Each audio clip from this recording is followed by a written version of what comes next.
Sir good name. Sunil Shah. देखिए, before क्या expectation है, मैं दो तीन चीज़ें यहाँ पे बताना चाहूँगा कि पहली बात तो ये फुल फ्लेजेड बजट नहीं है, ये इंटरिम बजट कह सकता है या वोट ऑन अकाउंट कह सकते हैं।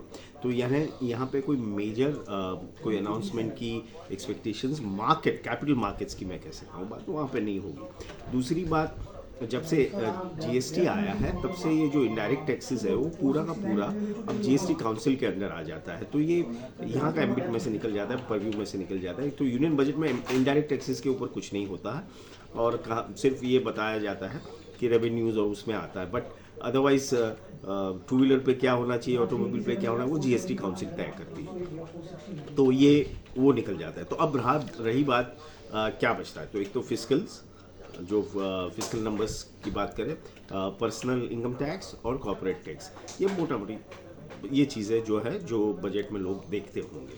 हाँ, अभी भी पेट्रोल डीजल और जो एलपीजी या जो भी गैस है वो सब इनका because they are not covered under GST यहाँ पे अनाउंसमेंट हो सकता है, या रेगुलरली हमने देखा है मिनिस्ट्री ऑफ फाइनेंस अनाउंस करती है, वो ट्वीक करते रहते हैं एक्साइज के नंबर्स के ऊपर, तो ये चीज़ हो जाती है। अब ये बजट से क्या एक्सपेक्टेशन है, तो ये मैं कहना चाहूँगा कि लोगों का ध्यान कैपिटल मार्केट का अगर बताऊँ तो फॉरेनर्स जो हैं यानी विदेशी निवेशक जो है वो ये देखेंगे कि भाई यहाँ पे जो आपका फिस्कल डेफिसिट का टारगेट क्या था और क्या एक्चुअल हो रहा है। दूसरा, आने वाले सालों में भी आने वाले इस साल में क्या फिस्कल टारगेट रहेगा। दूसरी और एक चीज़ कि आपके जो एस्टिमेट्स थे वो कहाँ तक क्लोज आए। आपका जो पिछले साल जो कैपेक्स किया गया था इंफ्रा में और जो पब्लिक कैपेक्स था वो ह्यूज नंबर था, which was very welcome and which was celebrated by the market and we saw कि क्या हुआ कि मार्केट पिछले साल में जो रिटर्न दिए तो अगर वो रिपीट होता है तो एक पॉजिटिव रहेगा। जहाँ तक आम आदमी का सवाल है उसको के लिए तो अगर कोई भी दुनिया में कहीं भी जाओ आप लोग यही कहेंगे हमारे ऊपर टैक्स कम होना चाहिए।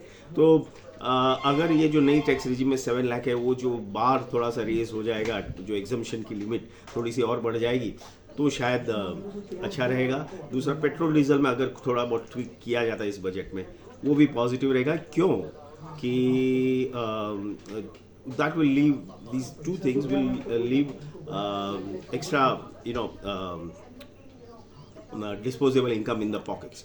सो जब डिस्पोजेबल इनकम आपकी बढ़ती है तो जाहिर है कि आप ज़्यादा कंज्यूम करते हो और वो कंजम्पशन जो है वो बढ़ेगा, तो इनडायरेक्टली वो it will help the economy. और हमारी इकोनॉमी कोई एक्सपोर्ट ओरिएंटेड नहीं है, हमारी जो है वो कंजम्पशन ड्रिवन इकोनॉमी है, तो ये पॉजिटिव रहेगा।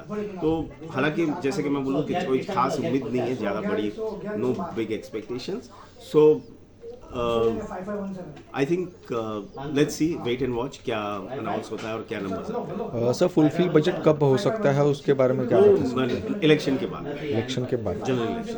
और सर जिस प्रकार से पहला बजट था और अभी जो बजट आने वाला है दोनों में से कंपेयर कर सकते हैं तो कुछ थोड़ा ये इनकम्पेरेबल है क्योंकि ये फुल फ्लेजेड बजट है। सर पहला प्रॉफिटेबल रहा है ये बजट जो था सबके लिए, जिसे नागरिक को, पिछले साल जो बिजनेसमैन बजट है हो, हर उसके एक। बाद में हमने देखा इकोनॉमी में एक्सपेंशन हो ही रहा है और इकोनॉमिक ग्रोथ अच्छा आ रहा है, तो फर्स्ट इंडिकेटर वही है, जो मेजर इंडिकेटर वो ये है। और आप देखो कि कॉर्पोरेट प्रॉफिट्स और वो सब ग्रो हो रहे हैं। So basically GDP growth is translated into corporate earnings also. सब उसी के साथ मतलब कॉर्पोरेशन अपना इकोनॉमिक ग्रोथ करने के लिए कुछ फैसिलिटीज या फिर कुछ सरकार ने करना चाहिए आपको लगता आई है? Think government has shown their intent और रेगुलरली वो अनाउंसमेंट आते रहते हैं। So basically we are moving towards an economy, mature economy या डेवलप्ड इकोनॉमी, जहाँ पे budget is mere, it's not a policy document, budget is treated like a accounting statement और वो ही होना चाहिए और मैं ख्याल से हम काफ़ी हद तक वहाँ पहुँच चुके हैं। सर लास्ट क्वेश्चन, आने वाले बजट से लगता है फ़ायदा हो सकता है सबके लिए?